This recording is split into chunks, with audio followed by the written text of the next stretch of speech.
Yes, good afternoon mga kadakers. Good afternoon.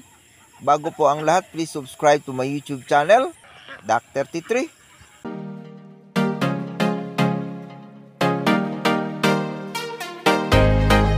Pakihit naman ang notification bell upang updated kayo sa mga video ko pang may upload.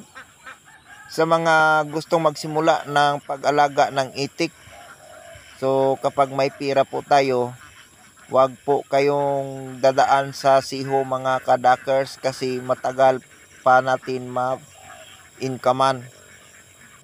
Mas maganda kung bumili kayo ng tulad nito mga kadakers para mas mabilis po tayo makabawi ng ating mga kapital.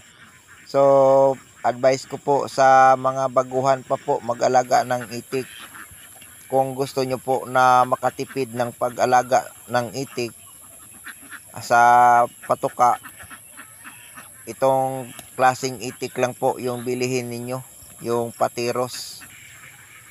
Dahil marunong na po sila umuwi mga kadakers sa kanilang kulungan kapag makatulog na sila ng 1 o 2 gabi. Hindi na po tayo mahirap magdala sa kanila. So naghihintay na lang sila mga kadakers ng ating command na papasok sa kanila. Dahil nagbibideo pa po tayo, naghihintay lang po sila ng ating utos sa kanila na papasok na. So para sa akin mga kadakers, ubos na talaga ang bilib po dito sa patiros kasi kapag mayroong maiwan doon sa area, 1 o 2, kapag hindi lang huhulihin ng tao sa gabi, uuwi at uuwi yan dyan sa kulungan mga kadakers. So sa mga gustong mag-alaga ng itik, magbili muna kayo ng malalaking itik bago po kayo magpapisa, dahil hindi nyo pa po alam mag-alaga ng siho. So malaki talaga ang lulugiin nyo kapag sa siho po tayo dumaan mga kadakers. So mas mainam talaga mga kadakers na mayroon po tayong income bago po tayo mag-practice paano mag-alaga ng siho. So ganyan ang ginagawa ko mga kadakers. Bumili ako noon ng malalaki at saka nagpapisa.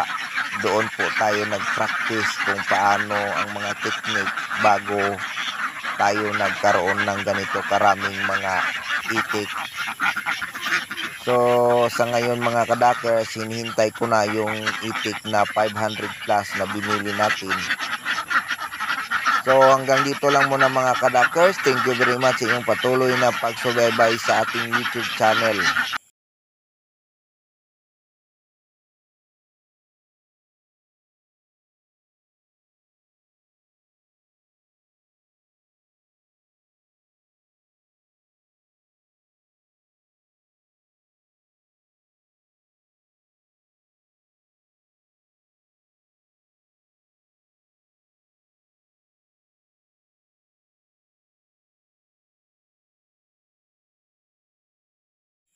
₱20 lang po yung nagbaba, pero mga 2 gabi lang po, 3 babalik na yan sa pag-angat mga kadakers.